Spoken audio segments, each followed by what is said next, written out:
Hello, my Stardusts. Are you ready for another chilling horror short story? Because I am. This one is truly short. So, get comfy, grab your stuffy, and let's see what's in store. The Mirror's Keeper by Michael Bondies. Lyris Krista eased the gate open, clutching the mirror against her chest like a shield. Rumors of human bones found in nearby creek beds flashed through her mind. This is crazy, she thought. I should go home. But she couldn't. Not yet. Ahead of her, old Mrs. Griper's cottage loomed, partly silhouetted by the sinking late afternoon sun, like an ugly black toad. Ivy twisted over the roof, down the walls. A low, drooping willow banded the front porch with shadows. Just get it over with, Lyris told herself. You're 15 now, an adult. You can do this. A breeze ruffled by her unruly red hair. She tucked a few loose strands behind her ear and glanced behind her, hoping to see someone that might be able to hear her if she should need to call for help. But she saw no one. As she stepped tentatively forward, she glanced down at the mirror. It was surprisingly light for its size. Despite an intricate web of cracks, the reflective side still gave a clear image. The bone handle, she thought, looked suspiciously like a human forearm. But she put that out of her mind. The gate banged closed behind her and she jumped. A white starling fluttered out of the bushes, its wings a blur. The bird landed on Miss Griper's rooftop and perched there, watching Lyris with a squinted eye. For a moment, Lyris was comforted by the sight of it. But she noticed a beetle hanging from the bird's beak. With a flick of its head, the bird tossed the twitching insect to the roof and picked at it, tearing off a leg. Then, as if deciding it needed more privacy, the bird scooped up its prize and flapped away. Lyris took another few steps. She found herself thinking of all the terrible things she and her friends had said about Miss Griper over the years. She wasn't the only one, of course, but she had probably been worse than most. And never mind that she had never actually seen the old woman up close. She remembered getting into her adoptive mother's makeup box and doing herself up like an old hag, then running around the neighboring farms shouting, "A hex on you! I'm the Griper! I'll make you ugly! I'll make you ugly!" Her friends would run and scream, scattering like fireflies on a summer night as she laughed and chased after them. Just yesterday, Lyris had discovered a notice posted on the community board at the edge of town, signed by Mrs. Griper, offering a generous reward for the return of a mirror with a gold butterfly etched into its handle. She never dreamed she might find it, yet this morning there it had been, right under the old evergreen tree where she and Aiken sometimes went to be alone. With the reward money, she knew her parents would be able to buy food and hire additional help to save what was left of the harvest. At least, that's what she kept telling herself. Deep down, her thoughts returned to Aiken, all the fun they could have with the money. Not all of it, just some of it. The rest, of course, she would give to her parents. The damage done by late summer storms had ruined nearly everything but the corn. Most of the neighboring farms had survived with minimal damage, but Lyris's adopted family hadn't been so lucky. I should have brought my dog, she thought. His warm muzzle against her hand would be a great comfort right now. All of her friends had been too busy helping their own families with the harvest to accompany her, and her parents had gone to the Dagenport market to sell what remained of last year's crop.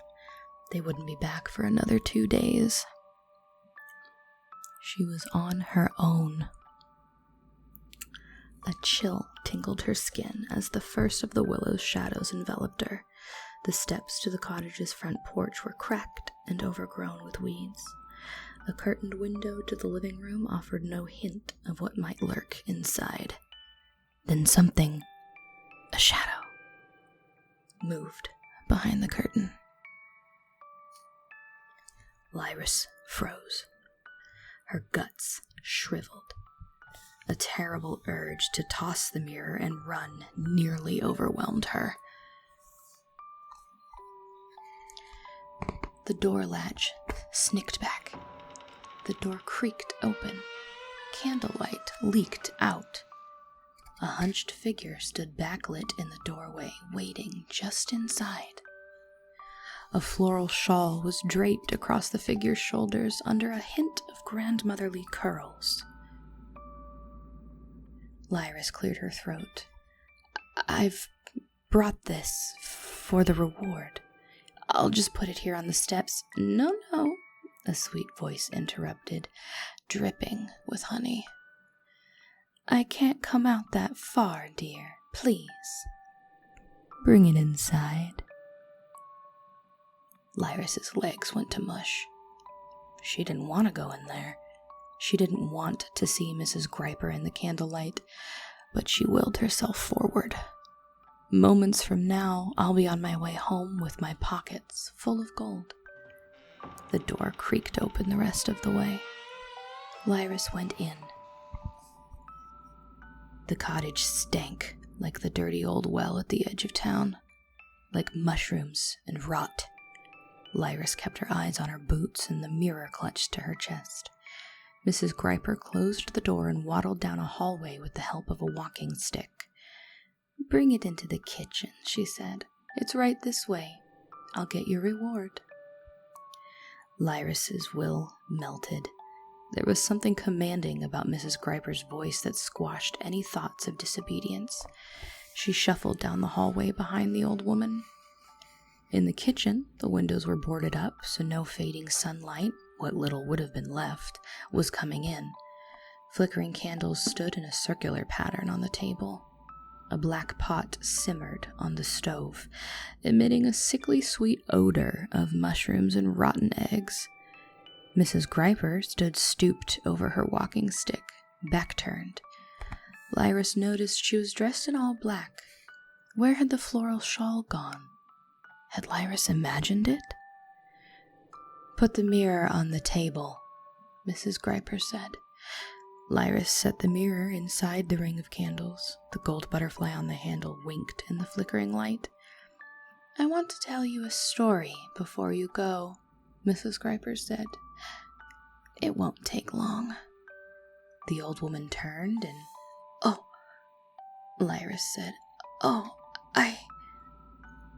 Mrs. Griper was beautiful.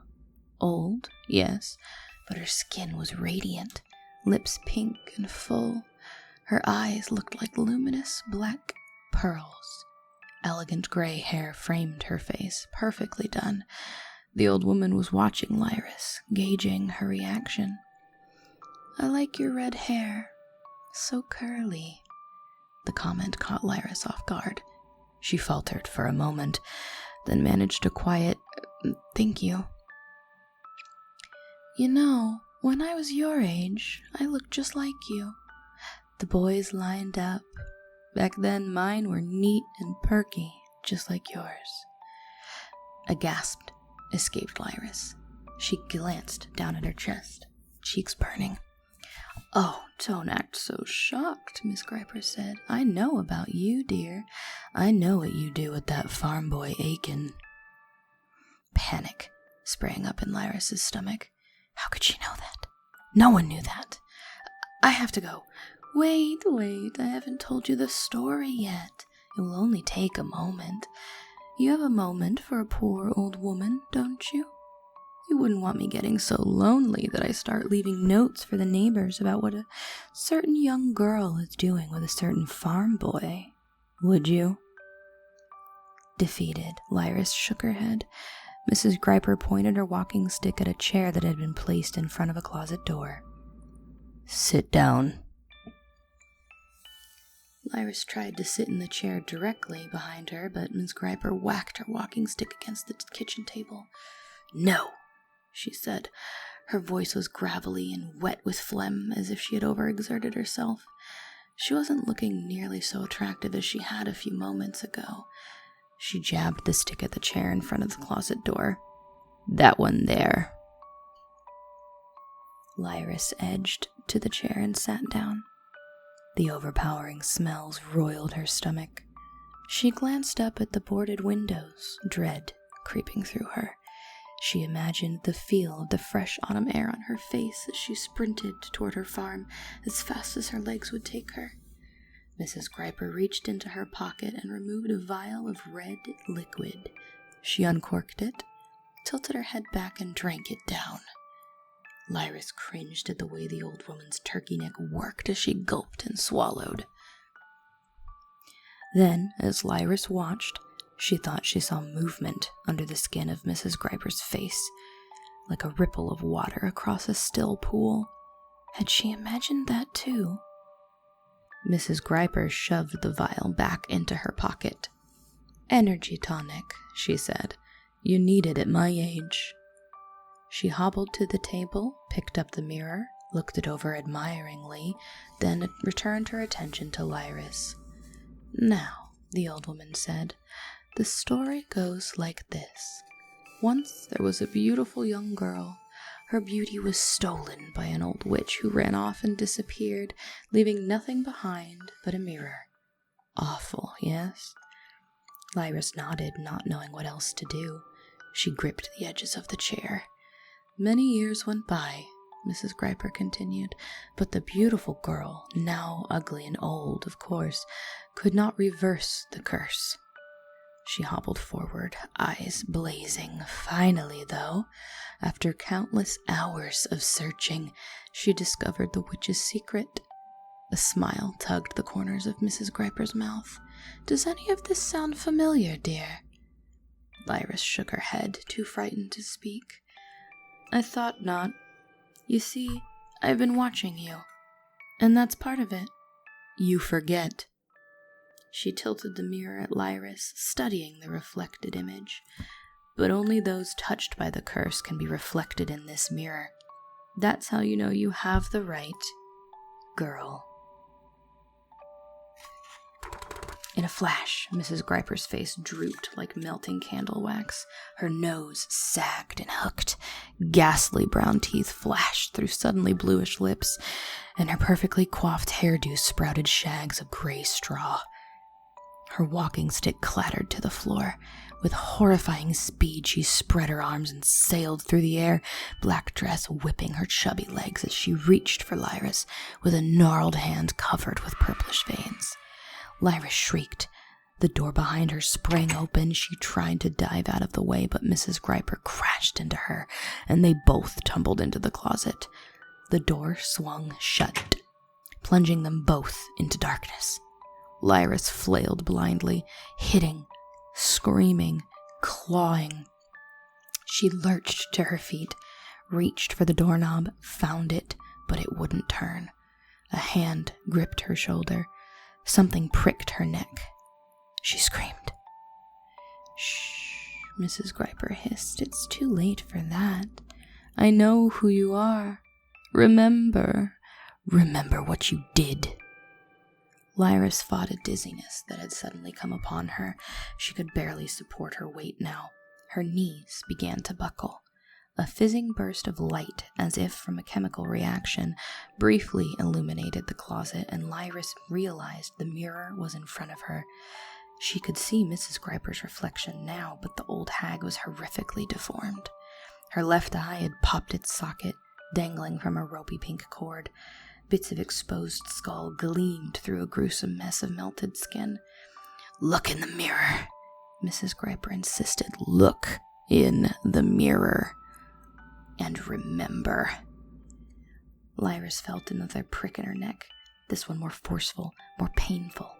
Images swam in the mirror's cracked surface, images of sneaking through an open window, of clutching a crude syringe with a wrinkled hand and laying the bone-handled mirror on a pillow beside the face of a beautiful young girl. Could it be true? As a child, Lyris had dreamed often, vividly, of being a fully grown woman. But didn't everyone? This was impossible. Mrs. Griper was just tricking her, justifying what she was doing. The old hag was mad. The syringe had drugged her. It had shot poison into her neck and made her see things. She would never do anything like that. She was a good person. She knew who she was. Lyris quickly backtracked in her mind, searching for anchor points. She remembered clearly the day she first arrived on the Christa's family farm. She remembered the smiles on her new parents' faces as they had welcomed her in. She had just come from... Why couldn't she remember? It was the drug. It was confusing her. Or... No. Of course she knew. Of course she did. She just... Time to sleep now, Mrs. Griper crooned. Lyris collapsed. After what seemed only a moment or two, Lyris regained consciousness. She was still in the closet, in the dark, but she was on the floor now. She felt heavy, exhausted. Her back ached. She didn't feel Mrs. Griper's presence anymore, so she stood with great effort as her legs were wobbly and tried the doorknob again. It turned. She stumbled out of the closet and looked back. Empty. Mrs. Griper was gone. It was quiet. The mirror, once more, lay in the center of the kitchen table. The ring of candles had burned down to nubs of wax. A dagger had been stabbed into the tabletop beside the mirror, its tip skewering a piece of paper. Lyris hobbled forward and stared at the paper. A message was scribbled in black ink. "It's your turn again." Lyris blinked at the note. Then hesitantly, she picked up the mirror and shrieked. Mrs. Griper's face shrieked back at her, mouth agape, scattered with rotten brown teeth. Lyris turned around and around, mirror held in front of her eyes wide with horror. She clawed at her sagging face. She raked a vein-covered hand through her straw-like gray hair. She threw the mirror to the floor and it shattered, then instantly regretted it. Had she ruined it? Broken shards of mirror sparkled on the floor around her swollen feet as she stared at her drooping breasts and chubby legs. Revulsion coursed through her in a sickening wave. She looked at the purplish veins in her wrists and then at the dagger. On the hilt, the words "Easy Way Out" had been scratched into the leather. Somewhere off in the distance, she could hear the sweet laughter of a young woman from the direction of Aiken's farm.